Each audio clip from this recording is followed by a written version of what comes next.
On this episode of Survive and Thrive 8791, I welcome Hugh Roberts to the Buck and Honey's remote studios. Hugh shares his incredible 91-year story, a former athlete and community leader who persevered through a train accident in 1994, from chasing his dream in minor league baseball to building successful businesses and building championship basketball programs. Hugh's story is one of faith, hard work, and determination. Join us as he reminds us what it truly means to survive and thrive. This will be a good one. Here we go.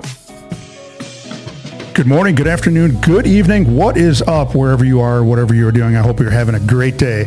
Welcome to another episode of Survive and Thrive 8791. I'm your host, Coach Decora. We are in the Buck and Honey's remote studios in Randolph, Wisconsin, just 50 minutes northeast of our great capital city of Madison, Wisconsin.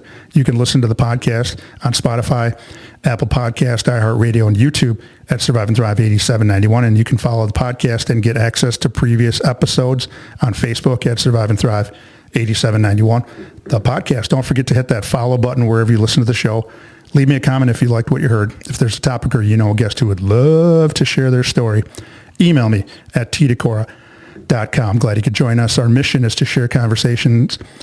Our mission is to share stories and conversations that make you cry, laugh, and think, stimulate emotions, creating laughter, inspiring the mind. A new episode will air on Monday and Thursday morning featuring a wide range of guests. The podcast will touch on many subjects such as, but not limited to, grief, loss of a loved one, recovery, professional setback, mental illness, success despite challenges, etc.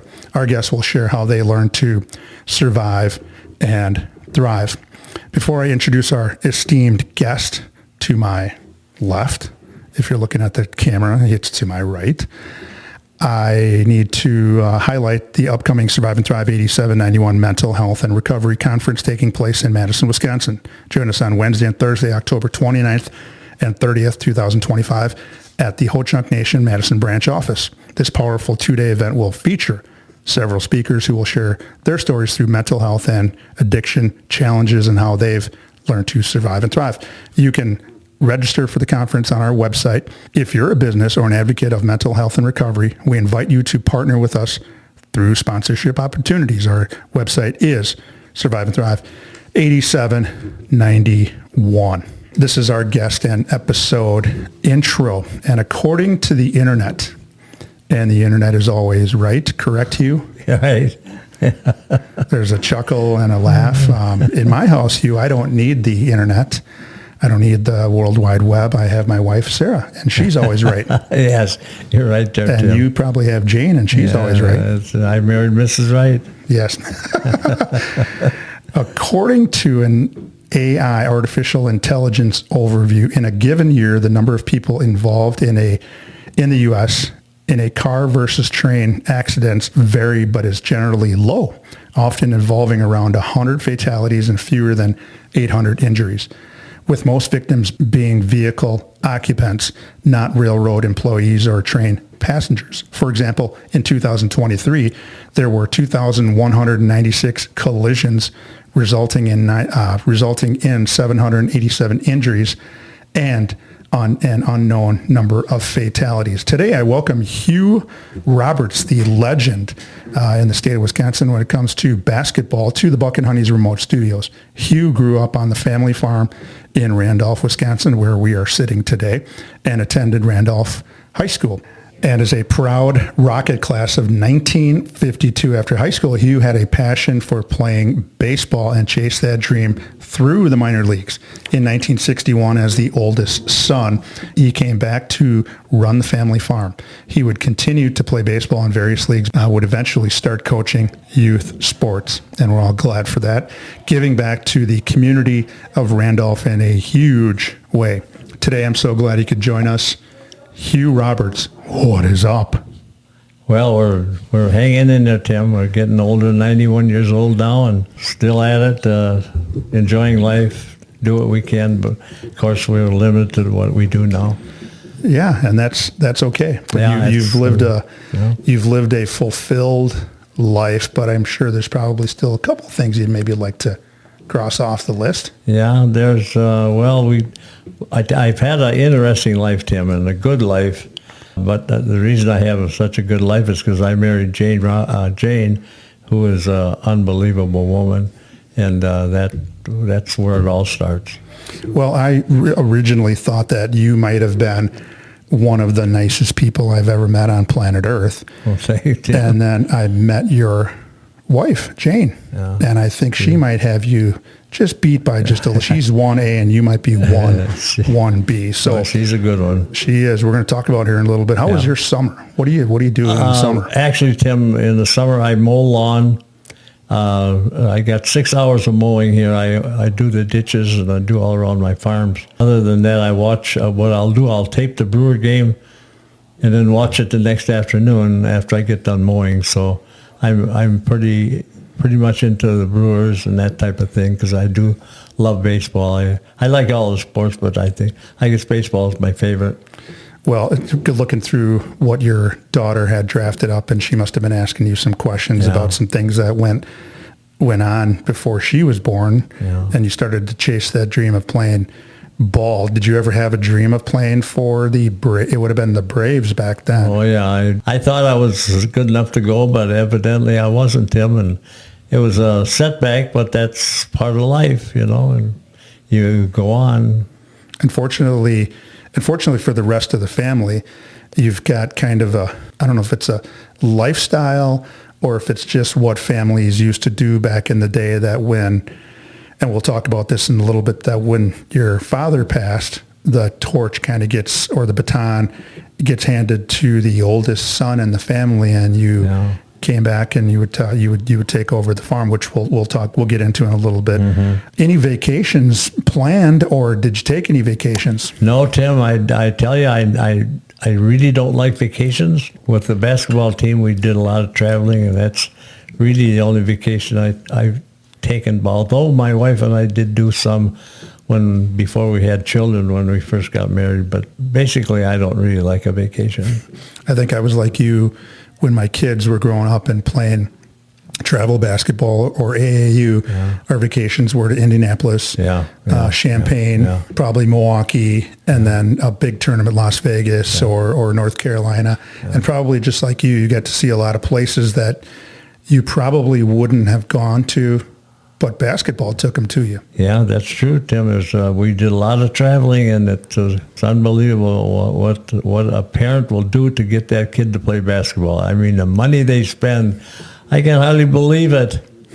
Oh, my goodness. I know the one thing that I thought was really cool about you is that some of the programs that we played in, we had bags and we had this and we had that and we had wristbands and headbands and your guys would roll out there just with the simple stuff you're paying enough to travel to these places. We don't need to have bags and shoes, and you just show up and play. No, Tim, no way. I probably did it different than a lot of the AU coaches, but they don't need all that stuff, Tim, and it's more than basketball, Tim. It's because I have a whole set of rules that the kids had to follow also, and I think that's important. Kids like to know what the rules are. Yes. And they'll go butt right up to the end of them without violating it. At least the good ones do. Yeah. I remember you having a strict set of rules or guidelines, and then maybe even for the parents as well. Before we get to your story, I need to talk about our sponsor. Our sponsor, Buck and Honey's Restaurants, are a place that people can escape to. For me, it's a great escape from cooking dinner because I do most of the cooking in my house. Do you cook? No, Tim, no way. No way, absolutely. I got a microwave, and that's the extent of it. Well, with their great food and drink menu, 5-star customer service, and a welcoming and vibrant atmosphere, people keep coming back. With locations in Sun Prairie, Monona, Waunakee, and Mount Horeb, most communities in Dane County, which encompasses the Madison metropolitan area, can get to a Buck and Honey's within 10 to 15 minutes. I'm going to do a little drum roll here, and I don't know how hopefully your table sounds okay. Yeah. Ooh, not bad. Not bad. Have you been to Buck and Honey's? Oh, yes, Tim. We've been there different times. It's a great place. Probably the Sun Prairie location. Yeah, Sun Prairie, yeah. What do you like? Actually, their chili is delicious, and their sandwiches are top-notch. Next time you go, and I told you this earlier, been having their pizza since 1984. Pizza. Yeah, okay. Chomp into some pizza. Yeah. In segment 1, we talk about what was it like? We'll get into Hugh's history, what happened to get Hugh on the podcast. And in segment 2, we continue to talk about what happened and get into what it's like now. And we discuss Hugh's 5 suggestions for thriving. Okay, segment 1, what was it like before and what happened?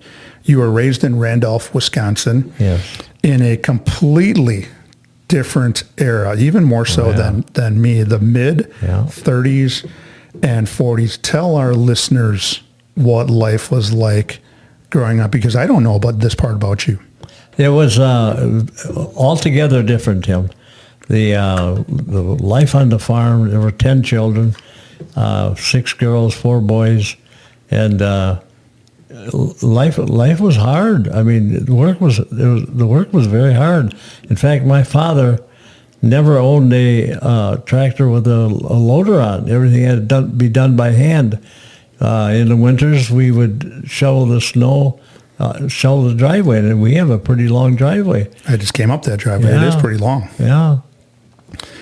As far as the 10 kids, you guys all had a hand in. I mean, what were you in charge of? Oh, I was right with my dad everywhere he went, I went. And my brother Earl, my brother Morris also. Our younger brother Dana, who was, I think he's 70 now, or 72. Just a baby? Yeah, he's just a baby, Tim. But it was hard work, Tim. It was hard work. I imagine so. You guys had enough for 5-on-5 hoops or playing baseball whenever you had a little break, because there's 10 of you. We did. My brother Morris, he would. I loved to practice 24/7, and my brother Morris, he would practice anytime I wanted to. Now Earl was a very talented baseball player and basketball, but he really did not like to practice. If he had liked to practice, I don't know how good he could have got. Man, even back then, there's those. I mean, I've worked with kids a long time, certainly not as long as you have, but even back in the 30s and 40s, those kinds of kids were around that really had a lot of ability, but didn't work hard. And then there was the kids that maybe middle of the roaders like you and I that had to work for everything we got, and we ended up being pretty good because we worked hard. Yeah, that's right. Tell us about your family growing up. I know you talked about a couple of the brothers, and you haven't touched on the sisters, but let's talk about your mom and dad first. First of all, my mother and dad on the farm, we knew that they loved us, and that's number one. Our parents loved us. Of course, we loved them. And we had a lot of respect for our parents, and they just were just great parents. Not a lot of money, Tim, because 10 children on a farm, you always knew you were going to have something to eat, but boy, I tell you, it was, sometimes you didn't know. So you just didn't know, but we always had an animal to butcher or whatever, so we were all right. We always had food. Sisters, talk about your sisters a little bit. Talk about the brothers. Yeah, my sisters were wonderful. In fact, my sister Mary, who would be the 4th one down. Arliss was the oldest. I was second oldest. And then Earl, and then Morris, and Joanne, Muriel, Dana, Cindy, and Debbie. They were all good people. We had a really great family, Tim. I was gonna ask, and some people might be listening to the podcast right now, the brothers sounded like they were good athletes and played sports. Well, what about the sisters? Did they play sports? No. And back then they didn't. No, they didn't have much for the girls at that time, Tim. But they said my sister Mary was in the same class as a really good, probably one of the best classes we ever come out of Randolph. Emil Gove, Louis Jung, Johnny Litcher, Jerry Bob Schmidt, all that group, and they said that my sister Mary probably would have been the best one of all. Best athlete? Yeah, I played her on horse, and she was hard to beat. Yeah. You have a family of your own, and I've known a couple of them from probably playing, and then I got to meet the older, little Hugh is what we called him back in the day. Yeah. You got a great wife, I'd say one of the best, and some equally great children. Let's spin some yarns about your family, your own family. Okay, my family, I have a great family, and it all started with my wife, Jane. Because, anybody that knows Jane loves Jane, and she's just a tremendous woman. I was very lucky to get her to marry me. But my kids all married well. They got married, stayed married, and we're so thankful for that, Tim. Well, Because that doesn't always happen. I think they've got great role models. You guys have been married for how long? 67 years Saturday. 67 years this coming Saturday? Saturday, Tim, yeah. And with role models like that on how a marriage and a friendship and kind of like a little bit of a business, how you guys have stayed together that long. Yeah. I think that, it's being a great role model. Talk about your kids. I mean, let's go on down the list. Yeah, okay, we'll start with Rhonda. Rhonda's just a sweetheart. She helps me a lot with the bookwork and in the Boys and Girls Club. But she lost her husband 2 years ago now, and they own the A&W Ripper stand in Portage. And her husband's a great guy. Mm-hmm. Then came Cindy or Kimmy. I lost it there for a while, Tim. But Kim's another one. She's got. She loves animals. She's just a sweetheart of a girl. She's a school teacher for probably 25 years, but she's retired now. Married a great guy. Their last name is DeGreeton-Heiss, and they have a nice family. Mm-hmm. And then came Huey, my son, our son Huey, and he was an athlete, really good football player, a good baseball player. Basketball, he didn't start, but he played a lot. Didn't have a passion for it like Paul did. Our son Paul did have a passion for sports, and he worked very hard trying to better himself, where Huey didn't really like to practice. Mm-hmm. But Huey is everybody likes my kids. They're just good kids. Well, I'm pretty sure I probably met the sisters at your birthday party a year or so ago. Mm-hmm. And then I've met through coaching and playing Paul and Hugh. Yeah. And I would have to agree with you 100% that just some really, really good people. Yeah, they're solid. You graduated from Randolph High School and you're a proud Rocket, class of 1952. So I want to congratulate you on being the oldest podcast person I've had on the show. Oh. So congratulations. I'll send you that. The check is in the mail. Sure it is, Tim. What were some of your favorite memories from your high school days? Well, okay, I was a four-year letter winner in 3 sports: basketball, baseball, and football. And that's pretty easy to do in a town like Randolph. It's not like Wanakee or whatever. You can't do it in the bigger schools, but in a smaller school you can do it. Had a lot of great memories. Had a good first 2 years I was an outfielder. Second 2 years I was a pitcher, and had some success pitching. I developed a nice curveball that I could throw pretty well most of the time for strikes. But I had a couple of things in the baseball world. When I was a senior, I threw 3 no-hitters. 3 no-hitters? Yeah. And then one night against Marquezine, I struck out 20 out of 21 batters. That sounds crazy, but... And then the thing was with that one, Tim, the last hitter, they did get one hit that night, but the last hitter hit a pop-up. The catcher says, "Should I let it go, Hugh?" I says, "Heck no, catch it. Let's get out of here." But that was a great time. But I had some really great teammates, in a small school, and we are small, but we're you just got a lot of good friends. It's just really nice, Tim.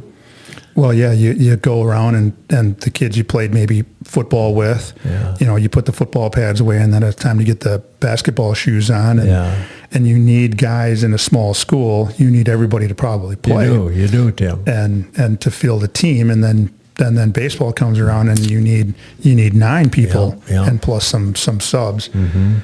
You were kind of the Nolan Ryan of the area then, huh? Well, I didn't throw that hard, but I did have that curveball that I could throw for strikes. I even threw it on a 3-0 pitch. I threw on a curveball. I really had good control of that. We didn't lose many games, Tim. Well, we might have to have some get a plaque put up somewhere. 21 or 20 out of 21. Yeah, I did. Struck out. Jeez. Yeah. After high school, you would use kind of that passion for baseball, and you would chase your dreams of playing Major League Baseball. What do you remember of those times of going to like these, different tryouts and making these different teams, and then hopping and getting in buses and driving all over the place? Yeah, the baseball in them days, Tim, there was no draft. They didn't draft you, but they would have scouts running around the country watching kids. And then one day this scout came up to me after one of my games, and he said, "Hugh, I'd like you to go out to a baseball camp in Florida, in Kissimmee, Florida, run by Jack Rossiter." I said, "Wonderful. I'm on my way. I could hardly wait to go."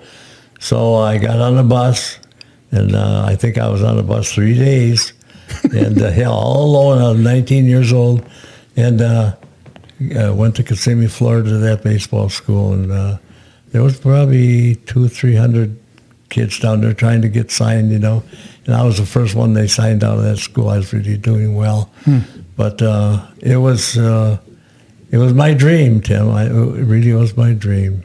Besides Kissimmee, were there other places that they said you needed to go, or where did you go from there? From there, I signed with the Washington Senators, Tim. That Rossiter was a scout for the Senators, so they signed me and sent me out to the Kitty League in Kentucky. It was a funny thing because when I first went down and saw this kind of pitching, I had never seen it before. We didn't see those kind of curveballs and that speed in Randolph, or anywhere around here. Those kids threw hard. They didn't know where it was going half the time, but they threw hard. A Cuban kid hit me 3 times one night. I didn't like him too well, but it was great. And then so I went to. They sent me out to Fulton, Kentucky. Well, I was there, and I was hitting 400. And after one of the games, the coach come up to me. He says, "Hugh, you got to go to the office. They want to see you." I said, "Oh no." So I did. I went to the office, and they said, "Hugh, we've got this really good center fielder coming down through the ranks, and we think he's better than you are, so we're going to have to let you go." And that was a blow, Tim. But batting 400? 400. And I never had much trouble hitting, Tim. I always hit well. Everywhere I went, I could hit. So then I was not going to go home because I said, I'm not giving up. I'm going to make it. I'm going to do it. So I called Hopkinsville coach, and he said, I said, "I'm Hugh Roberts. I'd like to try out for your team." He said, "What position?" I says, "I'm a center fielder." He says, "We need a center fielder. So you come right down." So I went down there and worked out, and they signed me right there, and played that season. I hit 316 that year, and for the whole year, At the end of the season, that was 1954. I went into service. Well, them days you had to go into service. You couldn't unless you were married or into college, and I wasn't either one of them. So that's what happened. I went into service, and I could talk all day about that baseball team in the service because it was a good one, Tim. Mm-hmm. They had this all-world Army tournament, all-world. They would come from across. Every team in the world was in this tournament. We placed second both years. Oh, really? Vinegar Man myself and the Cardinals beat us 2-0. The next year, Billy Lohr was with Cincinnati, and he beat us 2-1 or something like that. But it was really a good team. Great experience. So I do have to ask a question because it sounds like, traveling around, did you ever, and you already mentioned a couple of people, did you ever run into anybody on any of those teams that you played against coming up when they were young that made it all the way up? Oh, yeah. Tony Q, because he played for Owensboro in the Kitty League. He made it all the way up. There were a number of them, Tim. There were some Johnsons, and I don't remember all these kids, but there were a number of them that made it. Yeah, a kid from a small town in south central Wisconsin ends up probably a couple of steps or two from the major leagues is really a pretty cool story. Thank you. In 1961, your dad would pass away, prompting you to return to the family farm. Talk about what happened and then you taking over. Yeah, well, my dad died, and he was 59 years old, and of course and he had run the farm. He was working by himself, of course, and it was not fun. Never is. But my mother was left with the farm, and none of the other kids were interested in the farm. And I said to my mother, well, I'll run the farm. I was painting at the time. We had started the painting business with my brother Earl. We started working for my mother, and then eventually bought the farm and went on from there. I've heard people say that little quote, "Yep, he bought the farm," which usually means he passed away. Yeah. In this case, it was a good situation that Hugh came back and would run the farm. How I've known you and your brand was not the Randolph or the Roberts farm. You had eventually, like you said, bought the farm. I'm so familiar with Roberts Brothers painting. What were you doing? Painting houses, barns? What were you doing? Early years we painted mainly houses, but then after 19 years, my brother and I started this business. And after 19 years, I said to my brother, I said, Earl, we need to buy a boom truck. We were doing it with ladders. And there's no harder work in the world than painting a barn with a ladder. Going up and down a ladder. Yeah, it was terrible, Tim.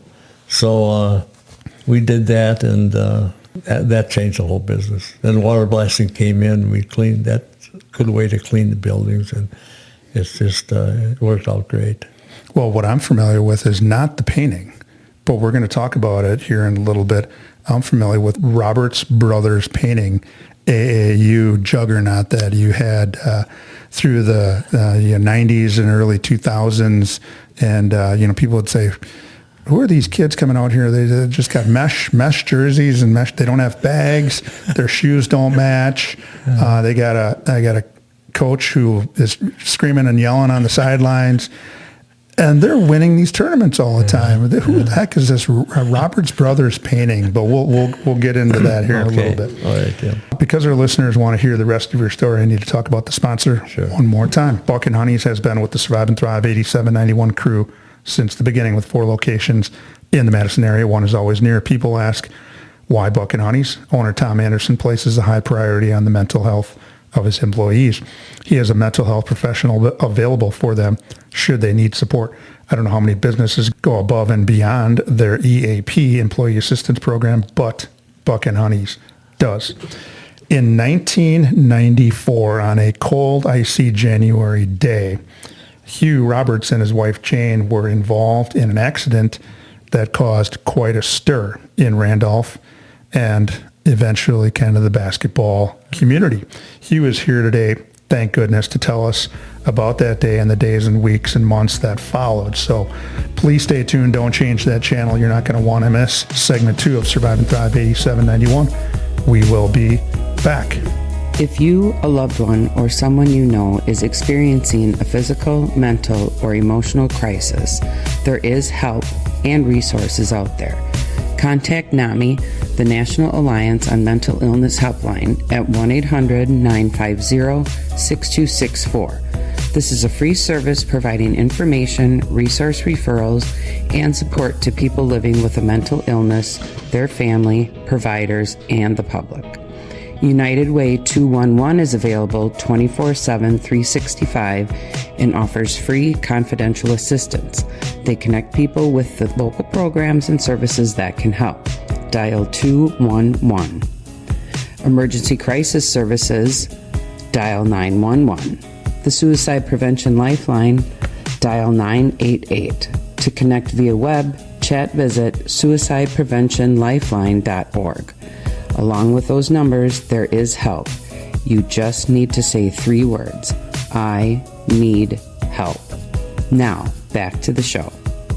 We are back. Welcome back to segment 2 of Survive and Thrive 8791. I'm your host, Coach Tim Decora. We are in the Buck and Honey's remote studios, about 50 minutes northeast of our great capital city of Madison, Wisconsin, in Randolph, Wisconsin. The podcast is where we feature guests who share their story in hopes of helping others who may be struggling with what life throws at them.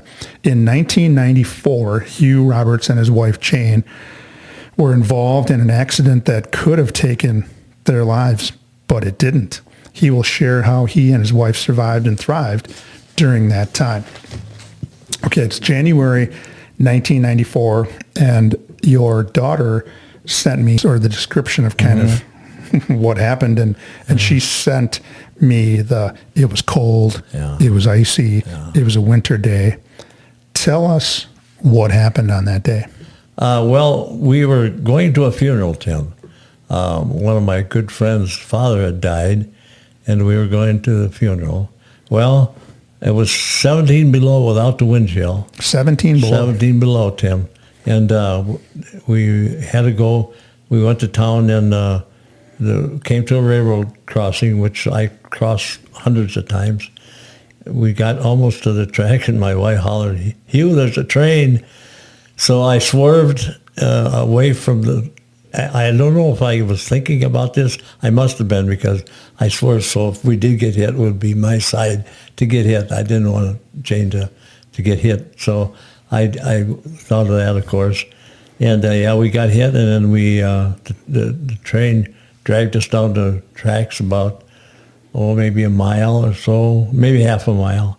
And it got stopped. It wasn't a fast train, but it got stopped, and our son Huey had been out to the farm here, and he was the first one. He didn't see the accident happen, but he was the first one there.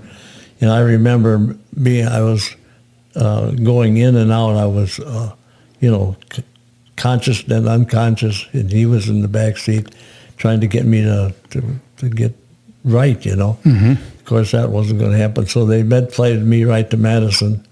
I had a broken neck, Tim.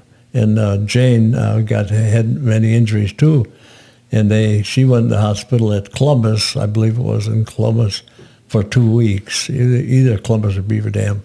But at any rate, she spent some time. I was they put a halo on me, so the neck would stay stable. That's really what happened. It was traumatic. And you were in a wheelchair. Yeah. You must have had injuries from the waist on down too. Well, I did, but I could walk. Let's see, I guess I could walk, Tim. I'm not sure. I don't remember much about that, but I know they put that halo on, and it was on for 4 weeks, and they finally took it off and said that my neck had healed perfect. Since the show has a mental health component to it, and what's interesting, when I've had some guests that are really probably 60 and up, when I say mental health, that's almost a phrase or a couple words that are unfamiliar with older folks, because it's just part of life back then. Now it's kind of on the forefront of everybody's thoughts and whatnot. But how did you handle the hours, days, and weeks after the accident, and more in particular, I'm talking about, did you have some fear? Were you worried? Did you have some sadness? Were you a little blue? What were you thinking in those hours, days, and weeks? Tim, I never got depressed, Tim. I didn't like it, of course, but I said to myself, you're going to make it. You got to work and listen to the doctors, and you'll make it. And that was my thought, Tim. I just I did all when they told me to do 30, whatever, I'd do 100 of them. I was so into getting better. And I finally did get better. And when I did go back to work after they took the halo off, but it was like first few days was like an hour or so, because I was so weak. And then it's like getting in shape for a sport. If finally you can get in But I worked at it. It took a lot of work. And, of course, I was worried, too. I wasn't too worried about Jane because she had recovered pretty well, but she still had serious injuries, but not too bad. I would say that if we go back in time to when you were in high school and then chasing that dream of baseball, that work ethic that you put in to being a good athlete and being a good baseball player came back and aided you in your recovery from your injuries in that train accident. Yeah, I did. Uh-huh. Who did you lean on for support, especially early on? You know, Jane's maybe in the hospital in Columbus, and you're in Madison. Mm-hmm. I know you probably had family there. Maybe some friends came to see you. Who were you kind of leaning on for a little bit of support? Well, it was mainly Jane, because she's the one that took care of me. Were you guys communicating in that first day or two? No, the first by 2 phone? weeks I didn't see her. I didn't see Jane. So that was kind of hard, too, because I wondered how she was. I knew I'd get better. I would, because I just would do it. It'd take a lot of work, but I wasn't afraid of work. Never was. What made you think while you're in the halo that, okay, now I think I'm going to get through this. The hardest part is over with. Where along that line did you say, okay, now I think I'm going to make it now? Mm-hmm. A lot of praying, Tim. A lot of praying. Like you said before, Tim, God has a plan for all of us. His plan was for me to get better. Yeah, and after that, you created, some of the things we're going to talk about here a little bit. But I do want to kind of share a little story here. The Randolph boys basketball team. So this happened in January, and that's about the mid-season of the high school season. Yeah. And the Randolph boys basketball team would make it to the state tournament in 1994, third weekend in March.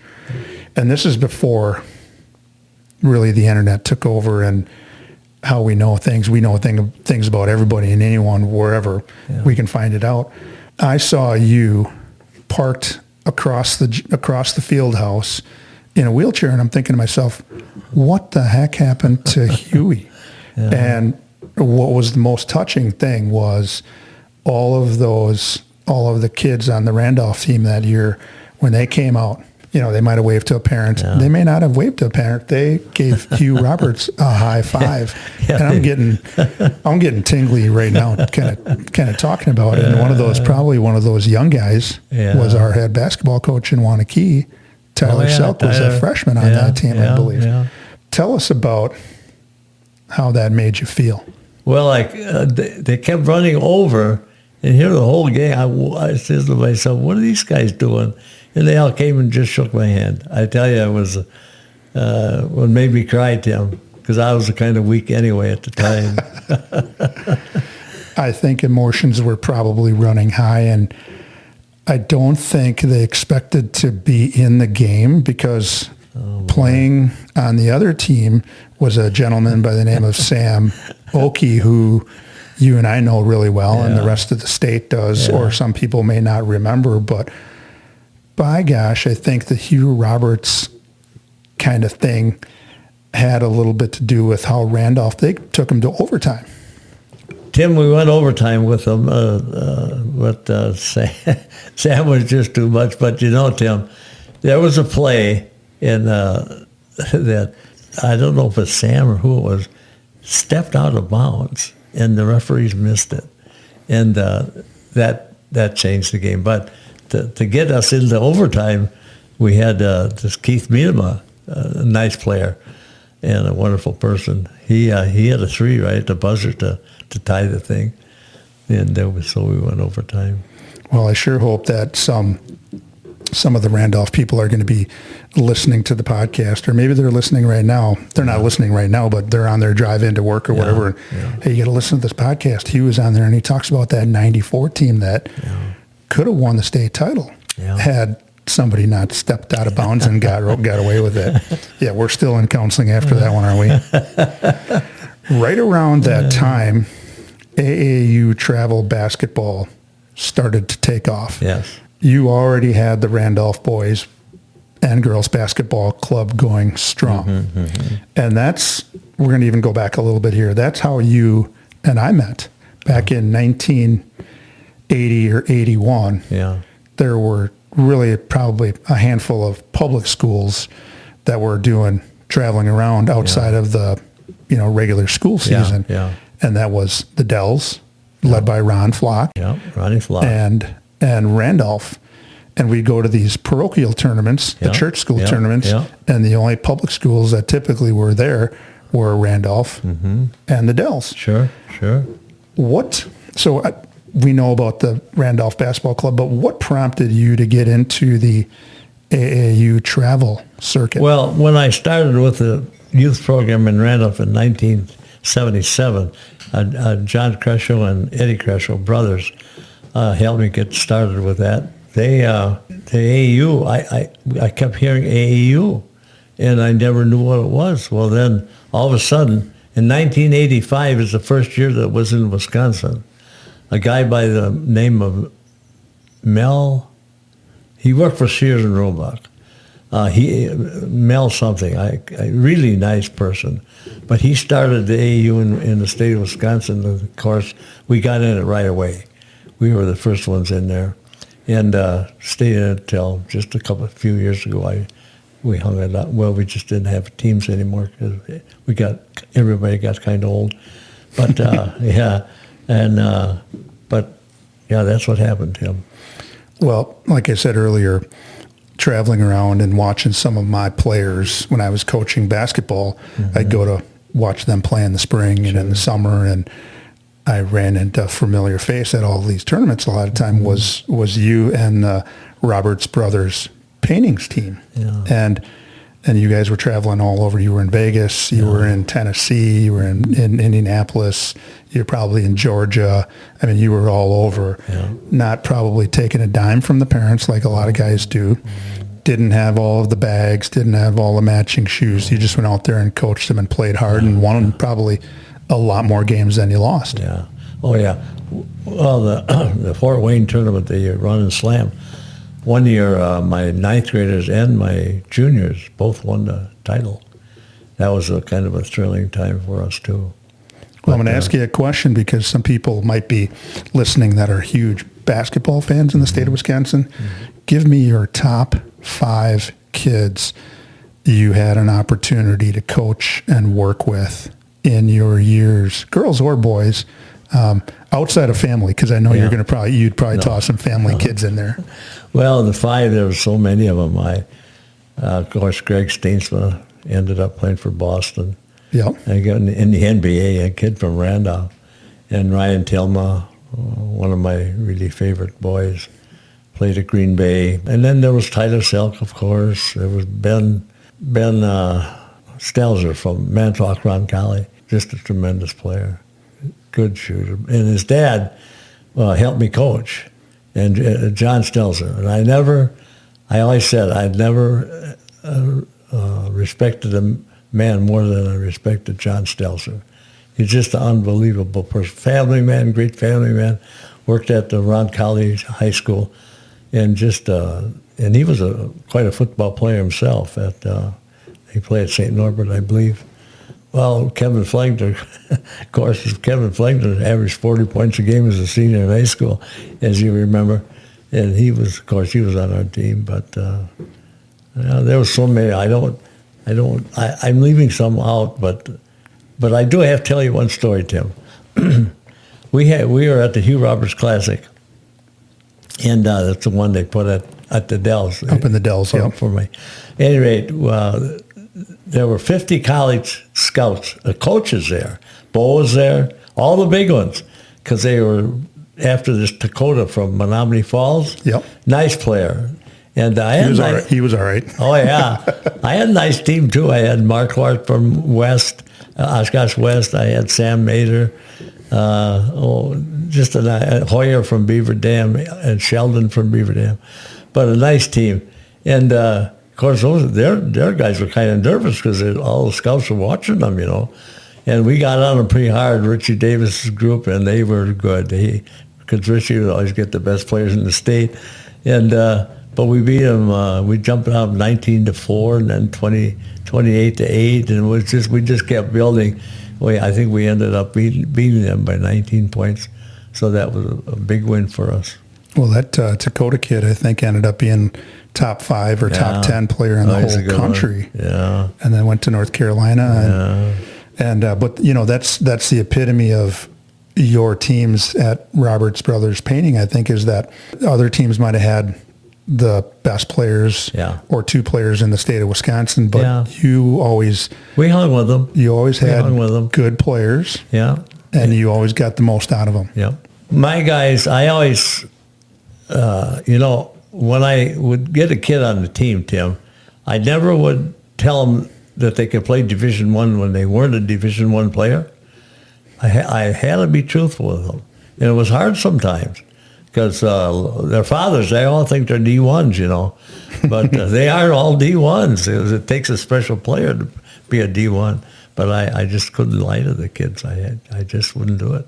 And of anybody that would know what it takes to get to Division I, not because you were Division I as a player in high school or college, but you coached several of them, and you know what kind of personality they need to have, what kind of work ethic they need to have, and then they also have to have a little bit of ability. Yeah. At age 81, you finally hung up the whistle, having coached for 45 years in Randolph, touched many, many lives, not only players, parents, but other kind of people that were interested in the AAU program, followed your program all along. What was it like to finally be done? Boy, that's an interesting question, Tim. I didn't really like it. I didn't like to quit, but it was time. You always know when it's time, Tim. You really do. I know when I quit playing baseball altogether, I was 45 years old, but it was time. When I quit that playing baseball, then I started my AAU group. But with me, I didn't cry or anything like that. I wasn't super sad, but I was. I turned it over to 3 of my really good guys, Mike Grieger, Barry Van Beek, and our son Hugh. And they're all good people, and I knew Mike always wanted to do it, and he would do a good job, and they all would. They're reasonable boys, and it's run the same as it was before, so there's really no change in it, Tim. I think I like that philosophy, or maybe it's even advice that you'll know when it's time. Yeah, and that's good. So speaking of, what is Hugh Roberts doing now at age 91 years young? Yeah. Well, I do like I said, Tim, I like to watch the Brewers, so I'll tape them the night before and then watch them the next day. But I have a lot of lawn mowing to do, and I spend all my time mowing lawn or watching the Brewers. That's about my life, Tim. And I never miss church, Tim. I hate to miss church because I'm a firm believer in the Lord, and He's brought me through a lot of really tough times because I've had some bad ones. And He's blessed you with lots of good people, especially the person who's by your side for the last 67 years coming up Saturday. We're going to hear a little bit about what makes Hugh Roberts work. So this is where the subscribers, followers, and listeners take out notebooks, pens, and pencils, and are going to jot some things down. Here are Hugh Roberts' 5 suggestions that have allowed him to survive and thrive in a life that has been fulfilled, 91 years, and a lot of that giving back to your community, helping others achieve their goals, and you just gave them an opportunity to do that, and you were kind of along for the ride. Mm-hmm. Here's what you shared with us, and I'm going to toss these in softball style. And I know you're a baseball player, but can you hit a softball? No, I haven't played softball since 8th grade. All right, well, you're going to do the best you can. So I'm going to have you hit these in about 60 seconds or less. Okay. And here's what you shared. Number one, and you already alluded to this, stay positive. Go ahead and hit that in 60 seconds. Yeah, you got to stay positive. It's hard sometimes, but positive thinking will get you through a lot of bad things, Tim. Number two, trust God. Go ahead and hit that. God has a plan for everybody, and he had a plan for me, and you got to trust in God. And that's evident by you going to church whenever, and you never miss a day. Number three, and you already alluded to this, God has a plan for all of us. Yeah. Go ahead and hit that. He does. God has a plan for everybody, and I'm a true believer of that, and I've lived by that my whole life. Number four, stay active. Go ahead and hit that. You got to stay active. You got to keep your mind going. It just everything is better then. You can't sit around feeling sorry for yourself or being jealous of somebody. It just doesn't pay. You got to get out there and do it. And you talked about six hours of mowing lawns and keeping the property looking pristine. Yeah. And number five, I think this is so cool. Find a wonderful wife and a great family. Yeah, my wife is a gem, of course. And everybody knows that when I married her, I said, "Why did you marry me?" She says, "Because you were good to your mother." And of course, I love my mother, and I was good to and that was important to Jane. And that's the kind of woman Jane is. When I married Jane, her whole family, they were graduated from universities, valedictorians, salutatorians, and then I come along. So the parents probably wonder what is going on here, but it worked out great. She's the rock of the family, Tim. Yes, she is. And when I pulled in today and she was there greeting me at the door, I told her, and I truly mean this, that she does not look like she's aged in probably I haven't known her quite as long as you, but no, she doesn't show her age, Tim. No. And she probably married you because of your nasty curveball. I don't know, Tim. What an episode. I'm so glad you could join the Survive and Thrive 8791 crew today. Your story and how you have impacted the small community and countless kids is inspiring. The world needs more Hugh Roberts. It really does. Yeah. Your story reminds us all to have coping skills or mental health tools in the toolbox when a person is met with the challenges of life. Despite that, you have survived and thrived. Our call to action, Hugh Roberts just shared his story about how he has lived a life filled with hard work, dedication, and love for his family. That includes the community of Randolph. He endured an accident that could have had a much different outcome, but I think he had someone looking out for him and his wife that day in January 1994. Here are Hugh Roberts' 5 suggestions that have helped him survive and thrive. Number 1, stay positive. Number 2, trust God. Number 3, God has a plan for all of us. Number 4, stay active. Number 5, find a wonderful wife and a great family. As we close, final thoughts, as we close another great episode of Survive and Thrive 8791, are there any final thoughts? Yeah, Hugh Tim. Roberts. Yeah, I did want to mention one thing, and I missed it before. But my first year playing minor league baseball, after one of the games, the coach from Murray State in Kentucky came up to me and he said, "Hugh, I want you to come and play football for me." I said, "Football?" I said, I played football, but I only played 6-man football. And I said, "You've never seen me play." He said to me, "Well, the way you run, I'll make a football player out of you. I could run pretty fast." So that was one of the things I want to get across. People don't know that about me. I was kind of a football guy, too. And you had to be pretty fast to catch that Jane Roberts. She's a fast one, too. She's a fast one, too. Well, thank you very much for the hospitality and opening your house up. And I know that as long as you're walking the earth, I'm going to try to make every attempt to get up here and visit with you because I like to talk about the old days. Yeah. And you and I have a common bond, which is basketball. Yeah. And like I said, the world needs more Hugh Roberts. Well, I think they need some Tim Decoras too, because you're always a great guy, Tim, and thank you very much for doing this, because I never thought I would get a chance like this to tell my story when I'm 91 years old. It's just mind-boggling, but it's pretty nice, Tim, and that's just the way you are. You're that kind of a guy. Well, you and I are going to have a digital footprint somewhere on the internet for as long as the earth is here. Our grandkids and great-grandkids and great-great-grandkids are going to be able to listen to this one day, and they're going to say, that's my great-great-great-great-great-grandpa Hugh Roberts. Tim. On our next episode of Survive and Thrive 8791, we will have another amazing guest in the Buck and Honey's remote studios who will share how they learned to survive and thrive. If you have a story to share or you know someone who does, please reach out to me at tdecora@gmail.com. Until next time, hang in there with whatever you happen to be going through, and with hard work, dedication, and determination, you can survive and thrive. Until next time, take care.